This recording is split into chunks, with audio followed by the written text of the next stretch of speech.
नमस्कार दोस्तों, स्वागत है आपका द पॉलिटिकल टेस्ट में और मैं हूं अजय सिन्हा।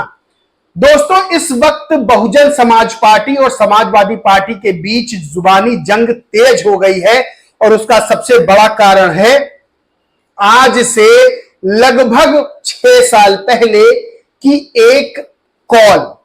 यानी 2019 में गठबंधन हुआ था सपा और बसपा के बीच और लोकसभा चुनाव में 2019 में बसपा को 10 सीटें आई थी और समाजवादी पार्टी को 5 सीटें आई थी। चुनाव के बाद वो गठबंधन टूट गया था, लेकिन उसका जिन्न अब बाहर आया है। दरअसल बीएसपी सुप्रीमो मायावती ने एक बुकलेट जारी की, उसमें गठबंधन टूटने का कारण बताया गया था। कारण यह बताया गया था कि जब रिजल्ट सामने आया और समाजवादी पार्टी की 5 सीटें आई तो बीएसपी सुप्रीमो मायावती ने अखिलेश यादव को फोन किया। कई बार फोन करने के बाद भी उनका फोन उठा नहीं। फिर सतीश चंद्र मिश्र ने भी फोन किया अखिलेश यादव को, फिर भी फोन नहीं उठा। पार्टी ऑफिस से भी फोन गया, लेकिन अखिलेश यादव का फोन नहीं उठ रहा था। इसलिए जो है ये गठबंधन टूटा। यानी अखिलेश यादव का फोन ना उठाना गठबंधन टूटने का बड़ा कारण है। वही जब ये बात सामने आई तो अखिलेश यादव ने भी एक बयान में कहा कि वो खुद गठबंधन टूटने से हैरान थे। वो खुद फोन कर रहे थे, फोन पर बात नहीं हुई। जब वो जनसभा में थे तो सामने मीडिया थी, तो अखिलेश यादव ने कहा कि मैं खुद हैरान था कि मीडिया को जाकर क्या पूछूंगा, क्योंकि क्या बताऊंगा, क्योंकि मुझे खुद नहीं पता गठबंधन क्यों टूटा। यानी दोनों तरफ से शब्दों की मर्यादा रखते हुए एक दूसरे पर आरोप लगाए गए कि गठबंधन जो है वो क्यों टूटा है। एक दूसरे पर आरोप जो है बीएसपी और सपा की तरफ से लगाए गए। अब इसमें क्या हुआ कि अखिलेश यादव ने प्रेस कॉन्फ्रेंस की।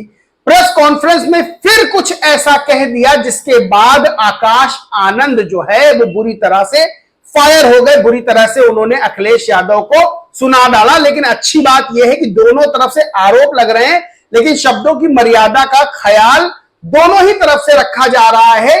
ये लोकतंत्र में एक अच्छी चीज है कि राजनीतिक दल एक दूसरे पर आरोप लगा रहे हैं, लेकिन आरोप लगाने की जो मर्यादा होती है उसका दोनों ही दल पालन कर रहे हैं।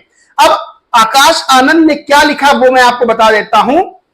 आकाश आनंद ने लिखा कि समाजवादी पार्टी के अध्यक्ष श्री अखिलेश यादव जी के प्रेस कॉन्फ्रेंस की खबर मिली, जहां उन्होंने कहा कि उनके बाएं हाथ की तरफ बैठे कोई पूर्व बसपा नेता उनसे कहा कि मुझे भी ऐसे ही धोखा मिला था।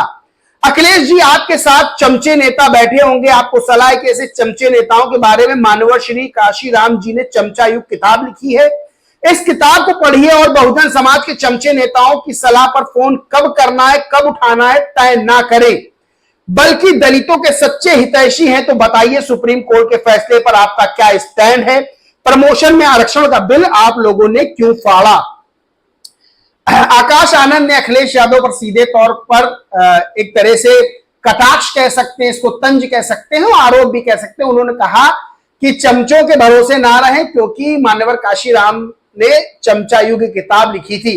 और सबसे बड़ी बात यह है, उन्होंने ये भी आकाश आनंद ने कहा कि चमचों कहने पर फोन जो है फोन उठाना है कि नहीं उठाना है, कब उठाना है ये तय ना करें। और सबसे बड़ी बात उन्होंने कही कि आप जो है अगर दलितों के सच्चे हितैषी हैं तो बताइए कि सुप्रीम कोर्ट के फैसले पर आपका क्या स्टैंड है और प्रमोशन में आरक्षण का बिल क्यों फाड़ा गया था।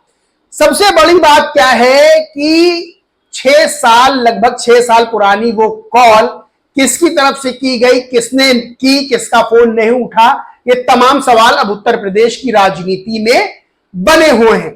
वहीं बीएसपी सुप्रीमो मायावती ने भी साफ तौर पर यह बात कह दी थी कि अखिलेश यादव ने फोन नहीं उठाया और वो गठबंधन तोड़ने के पक्ष में नहीं थी, क्योंकि चुनाव में हार जीत चलती रहती है और चुनाव में हार जीत चलती रहती, इसीलिए मैंने उनको फोन किया था कि भाई उनको जो है मैं बता सकूं कि इसमें दुखी होने की कोई बात नहीं है, ये सब चलता रहता है चुनाव में। क्या कहा था बीएसपी सुप्रीमो मायावती ने, मैं वो भी बता देता हूं।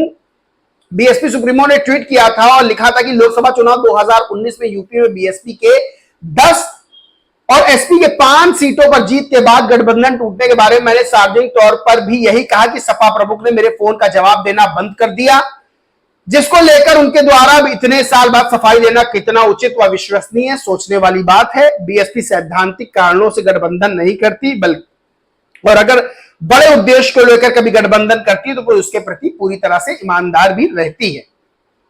सपा के साथ सन 1993 व 2019 में हुए गठबंधन को निभाने का भरपूर प्रयास किया गया, किंतु बहुजन समाज का हित व आत्मसम्मान सर्वोपरि है।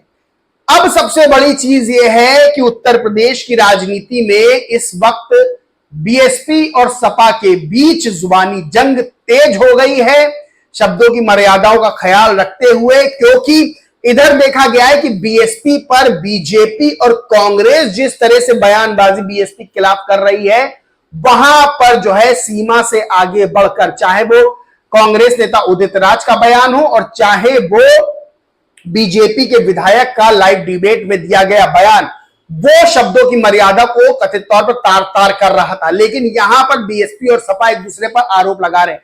अब सवाल खड़े हो रहे हैं कि इतने साल बाद आखिर कॉल वाली बात आई क्यों जो है वो ये जिन्न जो है वो गठबंधन टूटने वाला ये बाहर निकला।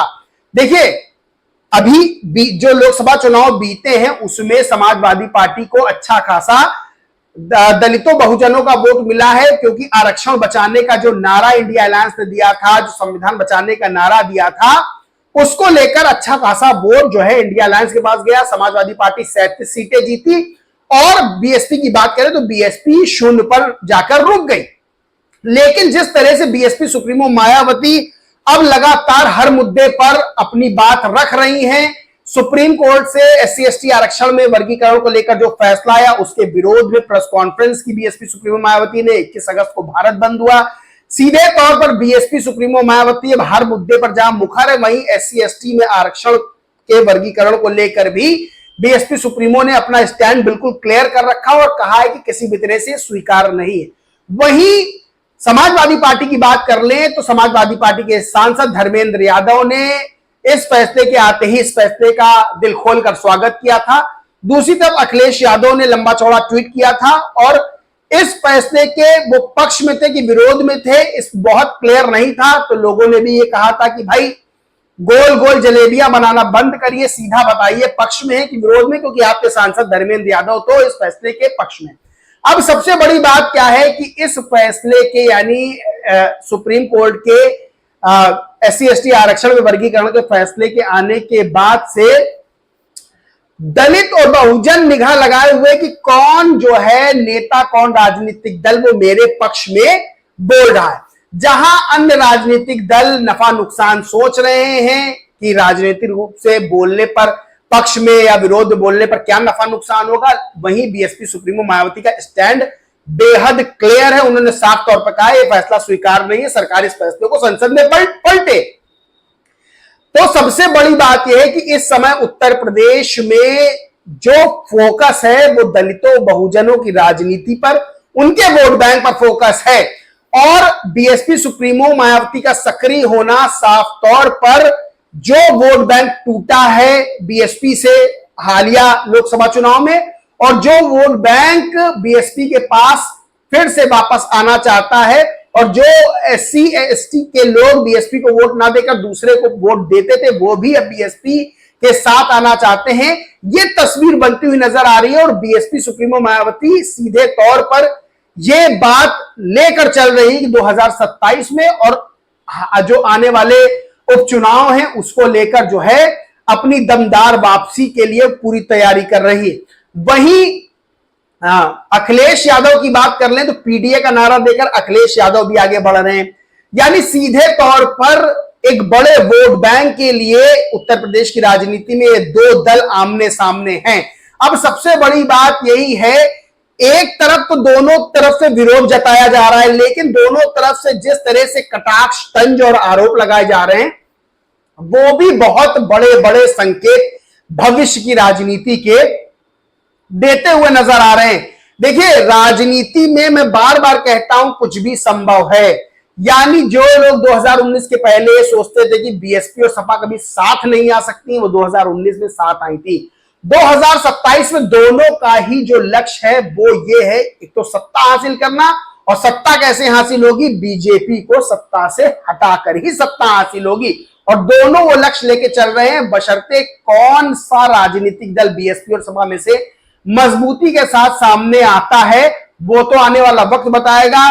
कोई नया गठबंधन सामने आता है वो भी आने वाला वक्त बताएगा। लेकिन जिस तरह से आरोप शब्दों को बिल्कुल सहेज कर एक दूसरे पर आरोप लगाए जा रहे हैं और जिस तरह से रोज कोई ना कोई फोन कॉल को लेकर बयान सामने आ रहे हैं, वो ये बताता है कि अभी उत्तर प्रदेश की राजनीति में ये फोन कॉल वाली बात कि किसने गठबंधन तोड़ा, किसने नहीं तोड़ा, किसने फोन किया, किसने नहीं उठाया, ये अभी थोड़ा लंबा चलने वाला है और आने वाले दिनों में दिलचस्प चीजें सामने आ सकती हैं। बहरहाल उत्तर प्रदेश में नई तस्वीरें राजनीति की गढ़ती हुई नजर आ रही हैं।